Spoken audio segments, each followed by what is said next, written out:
So I have another test of a wood stove for you today. Today I'm going to use my Emberlit stove. Haven't used that one in a while, and I haven't tried wood pellets or charcoal in it yet either. So I'm going to do both. I'm going to do a couple of tests today. We'll use my Emberlit. But before I do, I just want to mention I've been an answer to a few questions I've had recently in response to some of my other videos is why am I even bothering to do this? Why am I not just using sticks, which the stoves are obviously designed for, especially the wood gas stoves? Well, I had mentioned it in one of my earlier videos, but I think it bears mentioning again. And basically that is, I'm looking for an alternative fuel that I can use in the national parks, the provincial parks, and the local picnic parks. Something that doesn't involve using sticks or pieces of tree or any combustible material from the park itself. It is actually illegal to cut trees down in any of the parks or to even pick up dead wood off of the ground, including pine cones for that matter. Now, I know while that sounds overly restrictive, it does make sense when you think about it. Philosophically, if it was permitted for everybody to do that, how long would it take before the park is just denuded? There's nothing left, and the scar would look quite awful. In addition, by leaving the natural materials there, that's the way nature intended for the park to regenerate itself. If I start removing dead materials, a lot of it, or not just me, but everybody started moving dead materials, then how long again would it be before the park is deprived of the natural materials it needs to replenish itself? So that's the reason why I started looking at alternative fuels in the first place. Wood pellets and charcoal, and now I'm starting to like charcoal briquettes, not briquettes, sorry, charred wood, hardwood, better than the briquettes. So I'm going to conduct a couple of tests today. If you're interested in seeing how a Emberlit does with wood pellets, stay tuned. So as for most of the tests that I've been doing, I'm working in my backyard, and it's a beautiful Saturday morning here in Halifax. First beautiful day we've had in about a week or so. So you may hear lawnmowers in the background, you may hear cars going by, and I apologize for that. I'll be able to get back out into the woods before long. So what I'm going to do, just so you can see what I'm doing, a bag of 1 cup of hardwood pellets. I'm going to pour this directly in.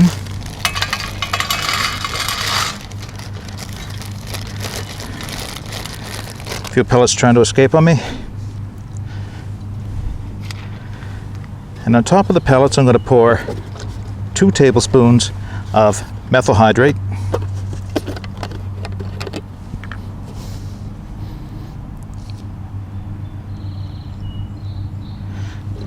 I'll pour that right on top of the wood pellets. Alright, that's not a good idea. What didn't soak in immediately ran down over the side of my brick here. Move it away. Make sure you can still see.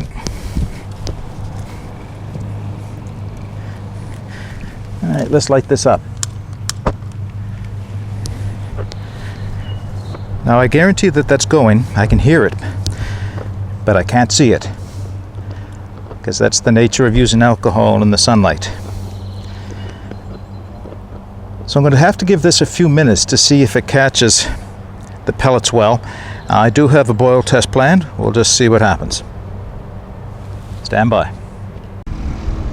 So it's just over 4 minutes since I lit the alcohol on top of the wood pellets. I came back at this point in time for a very specific reason.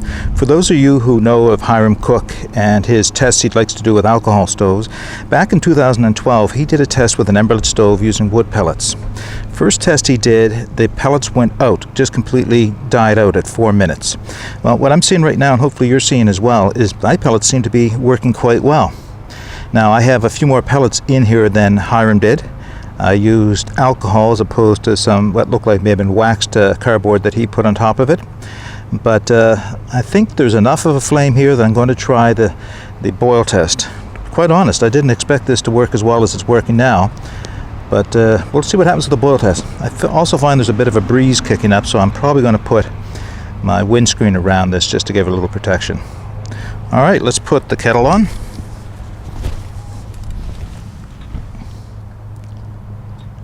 Two cups cold water from the tap, and we're sitting about 15 degrees Celsius outside here right now. I'm not turning this into a scientific investigation. We just want to see how well this works generally. All right, I'll bring it back when this comes to boil, if indeed it does come to a boil. So it's just over 8 minutes into the test, or yeah, 12 minutes into the total time, and yeah, 12 minutes into the total time. And what's happened is suddenly I have a lot of smoke, and I expect I know what's taken place.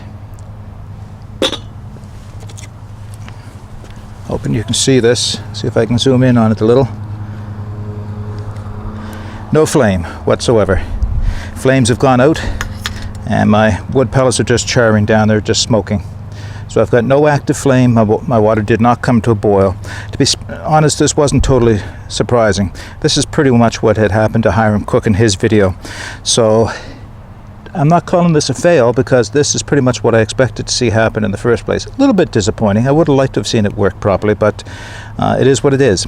However, I do have another test planned where I will use wood pellets again in my Emberlit, but this time I have a small piece of screen cut that I can suspend off the floor just a little bit, and hopefully get enough airflow under it. So that'll be the next test I do. So while I have this break in the lawnmowers going around the properties in my neighborhood, okay, strange turn of events. I was about to close off, and I just looked down, and the pellets have reignited themselves into flame. It would appear that airflow is everything. Let me show you.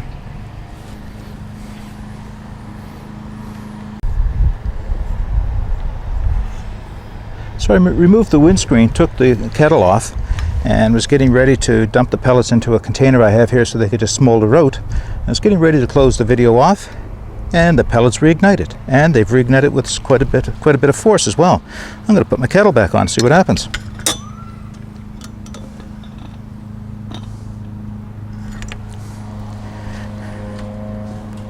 All right, the test will continue. I'm not sure I'll be able to make an accurate timing of what takes place, but we'll just see if this will actually bring things to a boil. Stand by. Okay, a recap of what's been taking place. So it's been 27 minutes since I first lit the pellets. At 4 minutes into the test, I put the kettle on because I had a pretty good solid flame. At 12 minutes into the test, the flame went out entirely. I took the kettle off.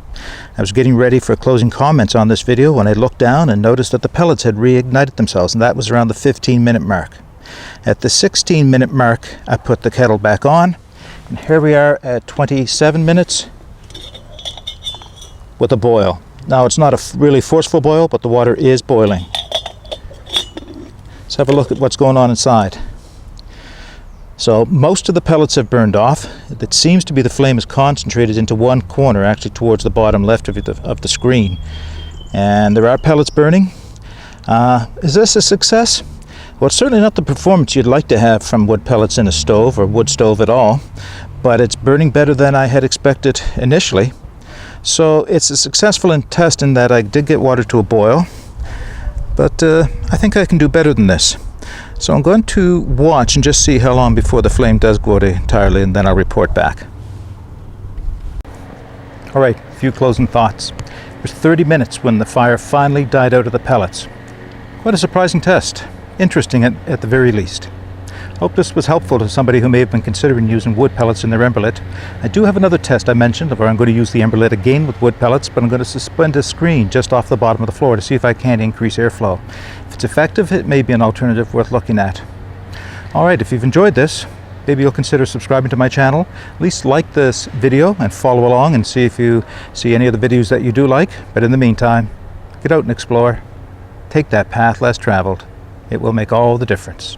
Bye for now.